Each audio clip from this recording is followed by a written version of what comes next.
நான் தான் போய் சொன்னேன், இதை கொஞ்சம் பாருடே அப்படின்னு. சும்மா இல்லை நீ கோயில் சொத்து அப்படின்னு. கோயில் சொத்துனா நீங்கள் அந்த கட்டளையை ஒழுங்காக கட்டிட முடியாது. அதுக்கு என்ன வருதோ அதை நான் கட்டிடும்னு அப்படி இப்போ இரண்டு பையன் அசோக் ஐயா இறந்து போனார். அதுக்கு ஒரு ஹாஸ்பிட்டலில் இறந்து போனார். இப்போ அதுக்கு தமிழ்நாடு இருப்பாங்கள்ல டிடி முரளி தான் என்னென்ன அவர் திருநெல்வேலியில் இருக்கார். இல்லை தென்காசியில் காளிதாசன் திருநெல்வேலியில் இருக்கார். நாங்கள் ரொம்ப தமிழ் பிள்ளையார் கஷ்டப்படுவார். நாங்கள் இல்லை இல்லை இல்லை உள்ளே பெரிய கோடீஸ்வரன் கட்டி கொடுத்தாரு. பையன் கல்யாணமே வேண்டாம். அவர் எவ்வளோ பேர் வாங்கின மனுஷன் இல்லை. நான் என்ன இந்த மாவட்டத்துக்கு தெரியாது. என்ன வகையில் நியாயம் பாருங்கள். நான் எப்படி வெட்ட முடியும் என்னால்? நான் ஒரு ஆளை கூப்பிட்டோம்னா 1000 ரூபா சம்பளமும் மிஷின் வாடகை 250 ரூபாய்ங்க. 3 ஆள் கேட்டோம்னா 6000 ரூபாய் ஆச்சு. மேக்க வர தரிக்கணும்னா என்ன வேணும்? இனிமேல் தரிச்சு விழுந்தால் இந்த வேலியில் விழும்.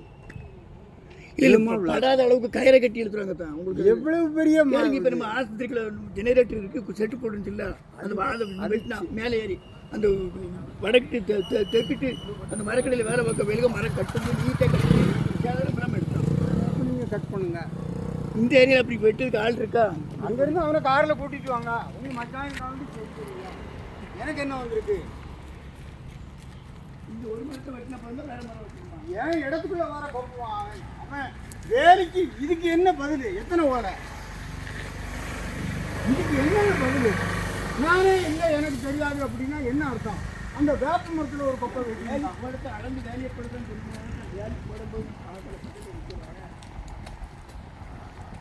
அதெல்லாம் மேலிருந்த வாரியா உள்ள நான் சொல்றேன். நம்புங்க தப்பாத்துல உங்களை வெட்ட வேண்டாம்னு அவங்க சொல்லியிருப்பேன். நீங்கள் மரத்தை வந்து தரணும் வெடிக்கிற சொல்லிட்டேன். உங்களுக்கு செலவாக இருந்தால் அந்த செலவு நான் வாங்கிடுவேன். அவங்கள்ட்ட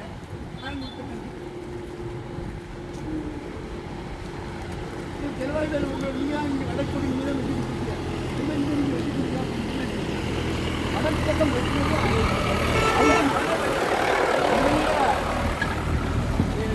இவங்க விட்டு குட்ட கணக்கு குட்டவேல கணக்கு முடிச்ச வரைக்கும் எனக்கு ஆதாரம் இருக்கு. இதுவரை அவனுக்கு வேணுமா?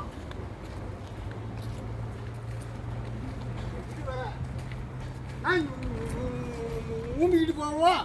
இதுவரை கிழக்க கொடுத்துட்டு அதுக்கு ரெக்கார்டு இருக்கு. அவன் கைப்பட கொடுத்த ரெக்கார்டு இருக்கு. இதுவரை இடங்காக்கான்.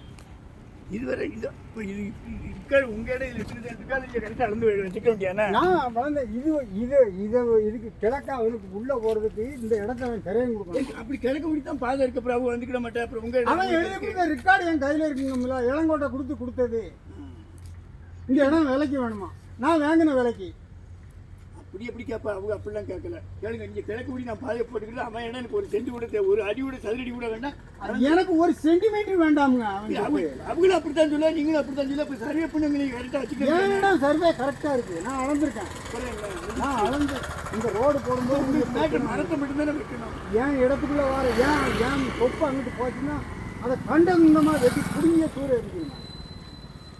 ஏன் கொப்பு அங்கிட்டு போச்சுன்னா உங்கள் முன்னான்னு சொல்லேன் அந்த மரத்தையே க்ளோஸ் பண்ணிடுவேன். இப்போ இந்த ஒரு மரம் தானே வெட்டணும்.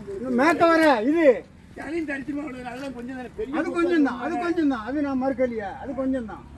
இந்த ஒரு மரம் தானே உங்களுக்கு பாதிப்புங்க. எங்கே வருது? ரோட்டுக்கு வருது. ஏதாவது வெட்டின்னு ஒன்றும் பிரச்சனை. 4:45 மணிக்கு ஹில்டன் மெட்ரிகுலேஷன் ஸ்கூலும் பார்த் மாண்டேஸ்வரி இதில் வரும்போது பார்த் மாண்டேஸ்வரி ஸ்கூல் ஸ்டெப்னியை தட்டி விட்டுடுது இந்த கொப்பு.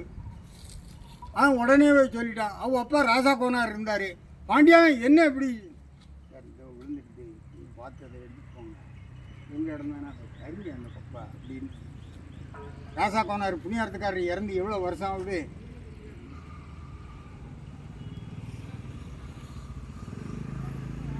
எனக்கு அது சரியாக படலை. அவ்வளவுதான் நான் சொல்லுவேன். சரி, வெட்டினே தப்பு தான். எடுத்துகிட்டு வரதை விட்டு வெட்டிக்கிட்டு சொல்லுங்க. அப்படின்னா நீங்கள் எனக்கு வெட்டதுக்கு முடியாதுன்னா ரூபாய் வாங்கி தரேன். ஆளை வச்சு வெட்டிடும். அவ்வளோதானே. அவனுக்கு ஆள் அங்கிட்டு வெட்டுறதுக்கு வந்த ஆள் இங்கிட்டு ஏன் வராது? நான் சொல்லுங்க. அங்கிட்டு வெட்டினது புத்தகக்காரன் சுடலை ஆள் தான் வந்து வெட்டிச்சு. நான் இன்னமில்ல வெட்டும்போது வெட்டி கீழே போட்டுட்டு இட மிஷினில் போய் விரவை இடையை போட்டு விற்று அந்த சம்பளம் போக 7 ரூபாயை குத்தகையில் கழிச்சிட்டு கொடுத்தாரு. ரெக்கார்டு வச்சுருக்கேன். 13.5 சென்ட் இடம் எனக்கு. 13 இருந்தால் போதும். அரை சென்ட் எவ்வளோ சென்ட் போகிறான். எனக்கு ஆட்சேபனையே இல்லை. பாருங்க, நேரத்தோட பாருங்க. எல்லா மரமும் காய்ச்சிருக்கு, அந்த மரம் காய்ச்சாத காரணம் அதுக்கு வேண்டிய வெயில் கிடைக்க மாட்டேங்குது. ஏன் ஓலையை வெட்டுறதுக்கு எவனுக்கு என்ன ரைட் இருக்கு? சரி தப்பு தான், வெட்ட போயிருந்தா அதை வெட்டி உங்கள் இடத்துல வேறு கொப்பை வெட்டி வீணாக க்ளீன் பண்ணிக்கணும், அவ்வளோதானே. அவங்க வெட்டிக்கிட்ட சொன்னால் நீங்கள் வெட்டதுக்கு சம்பளம் கொடுக்கணும்னு நினைக்க முடியாதுன்னா அவங்களே வாங்கி கையில் கொடுத்துருவோம், வெட்டியாக வாங்கி. அது முறையான பேச்சு இல்லை. அப்புறம் எப்படி சொல்லுச்சு? ஆமாம், அவங்களை வெட்டிக்கிட்ட சொல்லுங்கன்னா, வெட்டிக்கு உங்களுக்கு விருப்பம் இல்லைன்னா நீங்கள் அவங்கள்ட்ட நான் அந்த ரூபாய் வேணால் வாங்கி கொடுத்துருந்தேன்.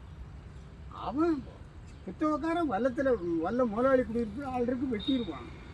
நான் சொல்றது நீங்கள் நம்புங்க. சரி ரைட்டு, அவனை வெட்ட சொல்லிடுவான். அவன்கிட்ட சொல்லி நீ ஆளை கூட்டாயா வெட்டியா கூலி நான் தரேன்னு சொல்லி நான் சொன்னேன், அத்தனை கொடுக்க சொன்னேன். அதுக்கு மேலே உங்கள் சௌரியம். என் இடம், என் கொப்பு அவன் இடத்துக்குள்ள இந்த வேப்ப மரத்தில் 3 கொப்பு போச்சுன்னு சொல்லி அந்த அது பூத்திருந்தது, வெட்டி கிளையிட்டான். உடனே சுடலையை கூட்டியாந்து என்னவே இப்படி செஞ்சுருக்கேன்னு கேட்டான். நான் இல்லை, எனக்கு தெரியவே செய்யாது. அப்போ முதலாளிமார் பூரா பேர் வீட்டுக்குள்ளேருந்து வேலைக்காரனை போக சொல்லிடுவாங்க, அடுத்தவனை பாதிக்கணுமா? இந்த வேப்பங்கொப்பில் வெட்டினதுக்கே சத்தம் போட்டேன். அவன் மாமரத்துக்குள்ள என் இடத்துக்குள்ள நிற்க வேப்ப மரம், அவன் மரம் என் இடத்துக்குள்ள வர்றதுக்கு ஏன் கொப்பை வெட்டணுமா? தென்னை மரத்து ஓலை என்னத்துக்கு வெட்டினான்? வெட்டினதுக்கு அவனுக்கு என்ன ரைட் இருக்கு? நான் என்ன பாடுபட்டேன்னு தென்னை வளர்த்துட்டேன். 12 அடி பள்ளம் அந்த இடம். இதில் தென்னை மரம் வச்சு காப்பாற்றிட முடியுமோன்னா அதுக்கு தான் காப்பாற்றிருக்கேன். இன்னைக்கு இதுக்கு வேலி போடணும்னா 1.25 லட்சம் ரூபா வேணும். என்னால் முடியுமா?